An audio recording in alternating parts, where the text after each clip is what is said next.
হাওড়ার বালিতে অভিনেত্রী শ্রীপর্ণা রায়ের তত্ত্বাবধানে সরস্বতী পুজো।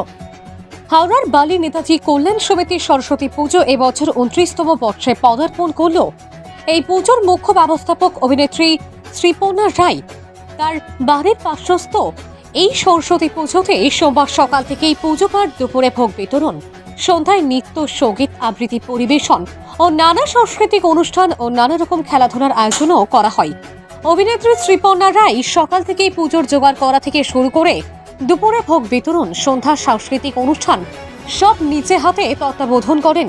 মঙ্গলবার সন্ধ্যায় প্রতিমা নিরঞ্জন করা হবে।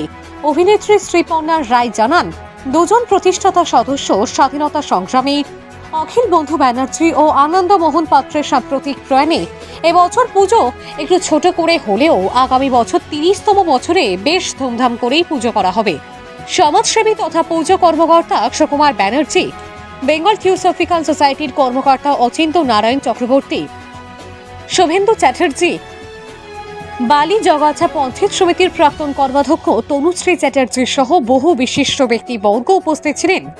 এই নেতাজি কল্যাণ সমিতির সদস্যরা সারা বছরই নানা সমাজসেবামূলক কর্মকাণ্ডের সাথেও জড়িত থাকেন। স্পেশাল সেরকম আমাদের পাড়ার জন্য সরস্বতী পুজো আমাদের কাছে সেই দুর্গাপুজোর মতন আর কি। আচ্ছা, কি কিভাবে পালন করো? আমরা এক তো হচ্ছে প্রত্যেক দিন চাঁদা তুলতে বেরোনোর যে একটা আনন্দ, একটা বাজেট লিস্ট বানানোর আনন্দ, সেই নিয়ে তর্কাতর্কি, এটা থেকে কি করে কমানো যায়, কি করে মানে সবকিছুর দাম বাড়ছে, তো সেই অনুযায়ী কিভাবে চাঁদা মানে সকলের বাড়িতে তো বুঝতেই পারছেন, সেই রকম ভাবে আর কি গিয়ে আমাদেরকে বলতেও হয়, অ্যাপ্রোচও করতে হয়, সেই সব হিসেব করা চাঁদা। কৌশিক ঘোষের প্রতিবেদন, হাওড়া থেকে।